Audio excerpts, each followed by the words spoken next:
So take 20 apps from your phone and think about what happens if there is a war. What happens if there is a catastrophe? How many of these apps will continue to work? I can bet that 19 of them at least will fail you. And the problem with the technology should be actually the thing that will help us in the worst case scenario.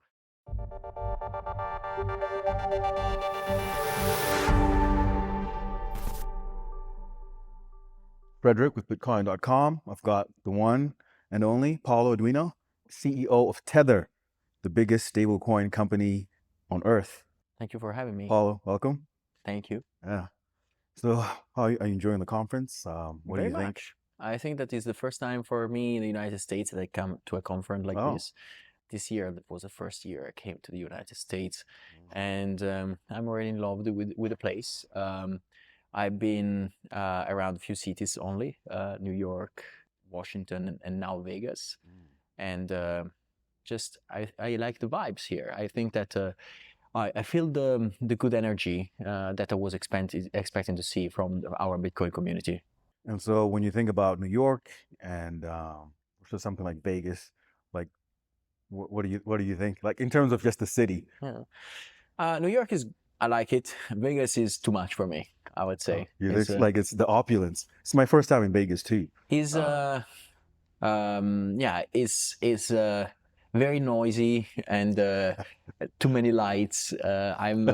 I'm used to live in smaller places that are more quiet and can focus on work. So New York, I like it a lot because it's being Italian, growing up in the 80s and 90s and watching all the movies coming from the United States. I felt like I knew New York already because I could find every single place. I said, yeah, I saw this, I remember this, and actually it was in some movie. So I was on the new tower of the World Trade Center, and I was watching one building. I was like, that is the Empire State Building. That was Ghostbusters. Sorry. So yeah, that's interesting. So which and your story is interesting too because when I was looking you up, I know that you're Italian. You're an engineer. So usually you see engineers becoming CTOs, which you are, right? But CEO is kind of rare for engineers to make that shift because you're like really into the nerdy computer science research. So how did you get into crypto? Like, what was your journey like? I started developing when I was 8. I kept developing all my life. I'm a big sci-fi fan. I always look up. I was a hacker as well, white hat hacker. Then I went to the Computer Science University. I graduated there in math applied to computer science. Worked as a researcher for a couple of years. The thing that I think motivated myself is both through sci-fi and being a sci-fi fan, but also the way I looked at technology was this understanding that, and it's fairly unique in a certain way, this understanding that technology that we have in our lives only works in the best case scenario. Is so weak the way it's made that will only help us if the world and our society is mostly at peace. So take 20 apps from your phone and you will think about what happens if there is a war. What happens if there is a catastrophe? How many of these apps will continue to work? I can bet that 19 of them at least will fail you. Right. And the problem with the technology should be actually the thing that will help us in the worst case scenario. So it should help us when we need it the most. And yet it will fail us when we need it the most. So the way I started thinking about technology already at a young age was, let's build technology that help us and is resistant to the wrath of God, that is built for the worst case scenario. Actually, and you were thinking that at 8, like you were thinking not at 8, but 16 to 24. That's still young, yeah. And when think about all the sci-fi movies, right? So you had invasion of aliens, you had like all these crazy things happening. I was like, I want whatever I create. So I love technology. I started coding because I was very bad in arts. I couldn't draw. I couldn't do anything. People draw and create art and do these things because they want to express themselves, and it's almost like they are talking to to others and inviting them in their worlds. For me, coding, since I was bad in art and in drawing and so on, was a way to explain to the outside, to other people, what I had in my mind. Right. So it really has been the passion of my life. I've been spending all nights and all days and doing that since I was very, very young. My parents had 2 jobs basically, so I was a lot of time alone at home. And so when I worked as a researcher at university, that is actually the culmination of this realization. I had to build a communication system, a peer-to-peer communication system for battlefields. And the realization that you have there is you have to put yourself in the shoes of a person that will need that communication to be perfect and precise and reach the destination. His life depends on that. His family is waiting that person home. Right. Because, and it might depend on that technology. So how you build technology that will help people in the worst case scenarios. So that really was the culmination of my understanding, my realization of what was my passion and what I should have been doing all my life. And then that's basically also at Tether. We have, so everything that we build at Tether in terms of new technologies from the AI, telecommunication, kit, hole punch, and all that is based on this idea. But when in 2012 and 13, I read about Bitcoin. And Bitcoin, to me, is the peak of technology for finance that is resistant to the wrath of God. Is the only form of money that is governed by math rather than governed by humans. Is the thing that if the world blows up, will continue to work and will continue to help and serve people, rather than if something happens. You might remember, have read about the Weimar Republic in Germany in 1929, when with a barrel of German marks, you could buy a loaf of bread. Right. So if there is a catastrophe, fiat money will disappear or will be worthless. So the only thing that will help humanity, will protect humanity, is actually Bitcoin from the monetary perspective. And so how we can create technology from the telecommunication perspective and AI perspective, that is the Bitcoin. What Bitcoin is to money. So that is basically what we are trying to do at Tether. That's a very interesting journey. And it's true, right? Bitcoin was created in the aftermath of the financial crisis, because exactly. That's not even the end of the world. It's just, like a glitch in the system, and it took the whole financial system down. So yeah, so this idea, of Tether it's such a simple idea, but such a clever idea. It's simple in retrospect. Yeah.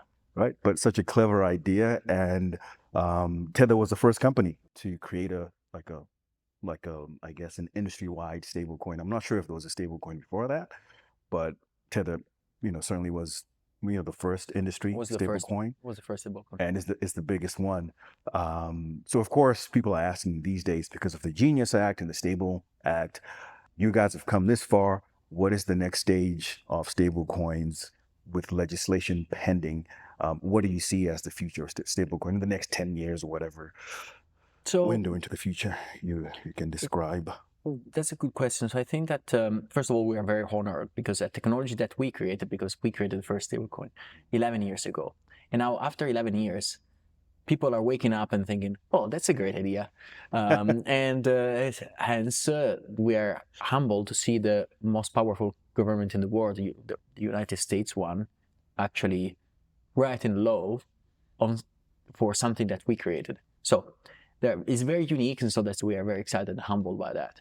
The Genius Act seems to be back on track. Was kind of stalled for a couple of weeks, but seems to be back on track. And we think that is as a positive development, because it's important to have proper regulations to avoid that people create bad stable coins, right? Stable coins should be stable. We saw what happened with Terra Luna, and it's important that there are not bad actors in our industry that can take advantage of lack of regulations. I believe that if the stablecoin bill will be passed, will unlock a lot of new stablecoins. So every single financial firm and their sisters will start launching new stablecoins. As Tether, I'm not really worried about it, because the entire reason of existence of USDT, our stablecoin, is the fact that the traditional financial system left behind 30 billion people in the world that are called underbanked or unbanked. Right. They are being left behind by the traditional financial system not because they are bad people, but because they are too poor of being of interest to the banks. In order to be of interest of a bank, you have to generate at least $150 per year in commissions to the bank. So if I see JP Morgan, CET, and all these guys trying to launch a stablecoin, they will focus on the reach. They will focus on their customers. Their customers have already bank accounts. They have Zelle, Cash App, Venmo, credit cards, debit cards. They will never go where Tether is going and went for the last 10 years. We built the biggest distribution channel for the US dollar in a digital form through USDT in all the emerging markets, developing countries. We have been buying or partnering with chains of bodegas in Central South America. We are building kiosks in Africa to bring peer-to-peer electricity, decentralized electricity. This kiosk has solar panels on top, but rechargeable batteries inside. We have teams in half of the countries in Africa, half of the countries in Central South America, and in Asia. And we are building the distribution, the adoption of our stablecoin with boots on the ground. We break our back every single day in the streets to teach about Bitcoin and stablecoins. The banks will keep working from their ivory towers. They will never do what we did. So I'm very confident that Tether has a nice grow from here. Yeah, and I was going to ask you that, right? Like, aren't you worried about the competition? But you've answered that question. But I've got a slightly different question about these. You talked about the Luna debacle that everybody knows about, but there's also these new type of stable coins like Athena, DAI. They pay yields and they invest in slightly riskier assets versus treasuries. So that they can generate that extra yield and pay it out. So do you see, I'm not sure who I heard it from, maybe it was you in an interview or somebody else, but do you see that as competition, and will you start paying a yield because you guys do generate yield from your treasuries? Yeah. So generating yield is our biggest profit derivation. Here's the thing, paying out a yield makes complete sense if you have a US focused stablecoin or European focused stablecoin. Because why someone should pick a stablecoin that is inferior to a money market fund? In the US or in Europe, anyone has a bank account and they can buy whatever. They can put money in a savings account in their bank and they make a yield. The intraday volatility of the Argentinian peso is more than 4%. Wow. Do you think that they care about 4% per year? So right. That's our point, right? We use the yield that we generate from the T-bills to actually build better infrastructure for Central South America, for Africa, and for a certain part of Asia. We profited around $20+ billion in the last 3 years. We distributed less than 5% to other shareholders. And all the rest is being used to help and build infrastructure. Wow. It's a very unique company. Every other company would have distributed 70% of the profits. That's why it's important. So we keep the yield, but we are using it to keep improving the situation out there. And we are very uniquely set to continue to do so. That's why, all the other competition will try to compete in a very competitive market that is US or Europe. And while we enjoy working with the rest of the world. The thing that really annoys me is how these 3 billion people that are unbanked are called a niche by mainstream media, as like half of the population in the world was going to be, right, is actually a niche, right? So it's that's like interesting, so obnoxious and arrogant, but that's our user base. Yeah, and that's an interesting way to look at it. Like, it's actually, maybe even more, or at least half of the people who are unbanked, and it's actually not an issue when you look at the numbers. Okay, so and what are your thoughts on the risk? So I get it that these, the Athenas and the DAIs are probably looking at the developed markets where people do care about, that small yield.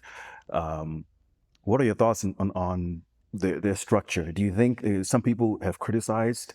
I know Athena, for example, has been criticized, and some people are calling it like Luna 2.0. Do you see it as that, or what are your thoughts on that? I mean, I have looked at Athena, and I think their risk model makes sense. The question is always how big you can make it become, right? So Because if you are a few $1 billion market cap, stablecoin is sustainable. If you become a $100 billion stablecoin, Right. it's very, very different, game, right? So because we couldn't have a $153 billion stablecoin without having the majority of our assets in treasuries. Because what if there is a liquidity event where we have to give back $100 billion to the people? Right. We need to be able to do that with a snap of a finger. And so to me, there is always a risk in algorithmic stablecoins that if they become very big, if there is a huge liquidity event, they might not be able to overcome that. And so that's a question mark. I'm not too familiar with all the intricacies of these different products. Right. So that's why we prefer to keep USDT very vanilla. Right. And one thing that I wanted, we talked about this off camera, but you did talk about, you've made all this money, all this profit. You're keeping the yield to build the infrastructure. So you had an amazing year in 2024, 13 billion in net earnings with approximately 100 employees. I know you guys are growing your employees to about 200 now, but even that, 100, 200 doesn't really matter. And you've been compared to Goldman Sachs, which had also net earnings of 13 billion and some change, but they have, I just looked it up a few minutes ago, 46,500 employees. So what does that say about, I guess, your business model versus the traditional business model? Does that mean that crypto companies might eclipse the traditional financial institutions? I think what we are demonstrating with Tether is that if you embrace new technology, you can become 99.5% more efficient. So that's how the future will look like. And I think that even with AI, a lot of jobs in finance will be optimized. And so we started from scratch. We started really with the best technology out there for finance, that is blockchain. We are using a lot of AI in all our operations to optimize our company.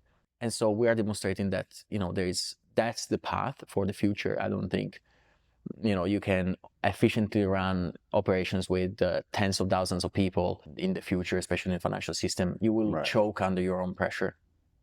Yeah. And you talked about AI. I've also written about some of the stuff that you guys are doing, and I haven't talked about the AI. I haven't written about the AI stuff. I know you guys are engaged in mining projects. You're engaged in AI projects. You're engaged in Bitcoin treasury companies. So can you kind of give us an overview? Because Tether is a stablecoin company, but you guys are not just doing stablecoins anymore. You've got all of these other things, very interesting things that you're doing. Can you maybe talk about some of those projects? So I would take the sentence, Tether is a stablecoin company, and I would make it the same, but without coin. So Tether is a stable company. Right. So the way we think about it is that Tether aims to bring stability to society. That is our focus. In order to bring stability to society, you need two things. One is a stable form of money, that is Bitcoin and stablecoins. And the second one is fair, stable access to technology and in the future intelligence. When we look at our investment portfolio and our new products that we're building, we are investing in Bitcoin mining because we believe in the importance of defending the most important currency in the world, that is Bitcoin. We invest in renewable energy production because, of course, that is very important for Bitcoin, but it's also important for AI. We're investing in artificial intelligence because we believe in the importance of creating AI platforms that keep the data of the people with the people. So the way I describe it is it's not your intelligence if you are using an API key. It's not your intelligence is actually if you are using the AI of someone else. So you are not becoming more intelligent. You're actually becoming dumber if you're using AI. And the other company that's actually providing you the intelligence will become more intelligent. Smarter, exactly. So that's the problem. So the way we think about it is that we want, and we announced this, our project called QBack, that the name comes from the last question of Isaac Asimov. Is a short story, 14 pages. I recommend everyone to read it. That's a science fiction. Yeah. Yeah, it was written in 1956. It's a great short story, and basically the idea is that AI should be part of the fabric of the universe itself. And so in order to be that, so people need to use AI for themselves, by themselves. They need to be able to run AI models directly on their smartphones and keep their data private and not share data, their most intimate data with big tech firms who will just milk that data and dematerialize the people's data into models. That's something that will make humanity and society weaker if we continue to do so. So that's why Tether is investing heavily in AI. We want to make AI that is owned by the people, and exactly as Bitcoins is owned by the people. That's what I was going to say. Yeah, like just like be your own bank. Now you can be your own AI kind of thing. Yeah, that's interesting. Now, how about Bitcoin treasury company? So we had earlier this morning, we had Matt Cole with Strive Asset Management, and we had Grant Cardone. He's doing some kind of Bitcoin treasury thing with real estate as well. So I know you guys collaborated with Jack Mallers of Strike and SoftBank, which is like one of the biggest VC firms on earth, to fund 21 with 42,000 Bitcoins. And I think now you've added more to it, I believe. I think you put more. So yeah, so talk about why you were interested in Bitcoin treasury companies. I know, of course, Bitcoin and Tether are kind of intertwined, but what do you see as the future of Bitcoin treasury companies that are becoming really popular nowadays? I think that Bitcoin is the hedge for everyone, and we need to teach to companies that instead of keeping cash in the balance sheet, they should keep Bitcoin, because 5% yield per year is not enough to cover the actual real inflation that the world is seeing. And with 21, we aim to do, first of all, I think we have the best CEO for a Bitcoin company, because Jack is able to teach about Bitcoin in a very simple way. He's able to communicate the importance of Bitcoin and convey it very well. So he's very unique. And then you have Tether, you have, as you said, SoftBank, you have Cantor Fitzgerald. Altogether, I think we created a very interesting group of companies. Almost feels like a joke, right? An Italian, a Japanese, and an American working.